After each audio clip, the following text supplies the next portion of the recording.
Let's go on to some other aspects of the male anatomy. So what we're looking at is we're looking at a circumcised and an uncircumcised penis. So as you can see, the one on the right has its foreskin on it, so we're going to see a circumcision video. And I'm so glad that I get to expose you to that, because I had a baby at probably around your age. I was 19, and nobody talked to me about circumcision. When they came in, they said, "Do you want your baby circumcised?" I said, "Yes." And then when my mom asked me, she's like, "Why did you do that?" And I was like, "I don't know. Doesn't everybody get circumcised?"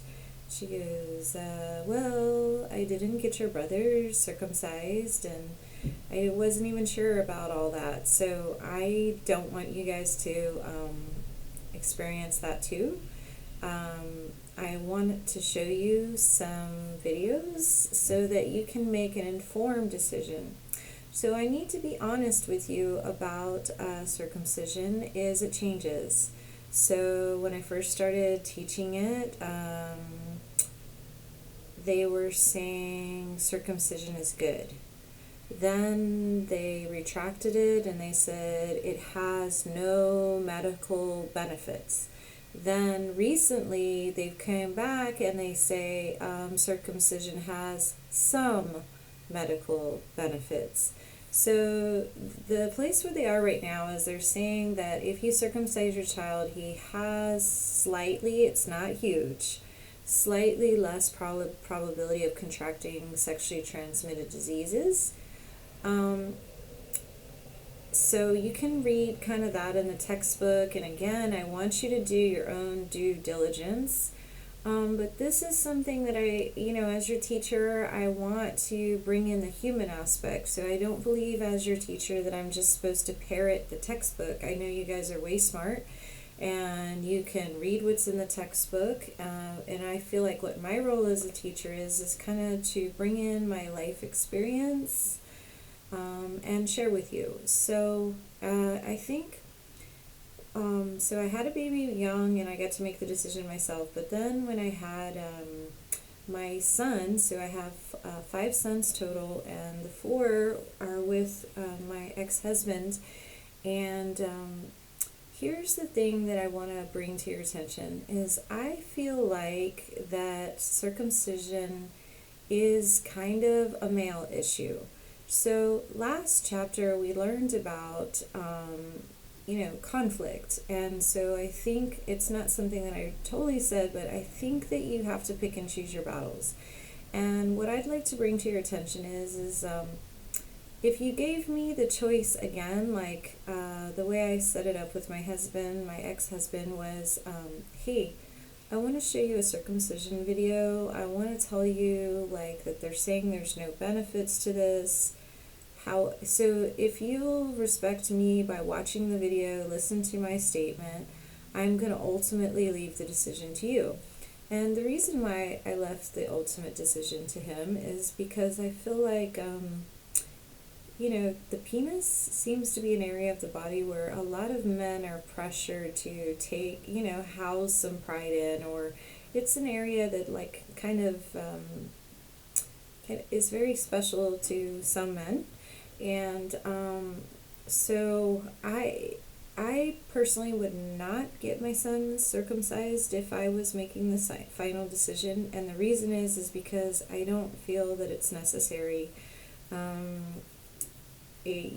It's like they come out and you'll see the circumcision, and I do think that there's pain, and that we're cutting off the foreskin because it's been tradition. It was a tradition. North Americans are one of the few that regularly circumcise their babies, but ultimately all of my sons are circumcised because he felt very strongly that he wanted them to look like him. And I'm just sharing with you my personal experience, but what I hope for you is I hope that you decide, because I have had female students in my class get very upset and say, how could you, after seeing these videos, how could you let your sons be circumcised? I will never let my sons be circumcised. It's a ridiculous practice. And You know what? I think that's a valid point. But, each one of us has different personalities and different relationships. And so, what my intention here is my intention is to expose you to circumcision and for you to make your own decision about, whether or not you think it's right or not. So, I don't think there's a strong medical reason to circumcise your child, and the baby is exposed to, pain when right away, like within the first few days of birth. So then in the female chapter, we'll be talking about female circumcision, and so, what your gut reaction is to female circumcision. Kind of why isn't it a similar gut reaction to male circumcision? And there's arguments both ways. So let's just go over this. So this is the shaft, and then the foreskin. This is what an uncircumcised penis looks like. Then we learned about the scrotum, and then the glands, and the urethral opening. So I think what we'll do now is we're going to talk about circumcision. And I've got some videos to give you a variety of perspectives about circumcision. And my goal is for you to figure out what you feel is right, what you want to do. But I'm so glad that we get a chance to talk about it, because I think a lot of us are not talked about, never talked about. So here you go. This is how they do the circumcision, is they pull the skin forward, then they're going to cut around it.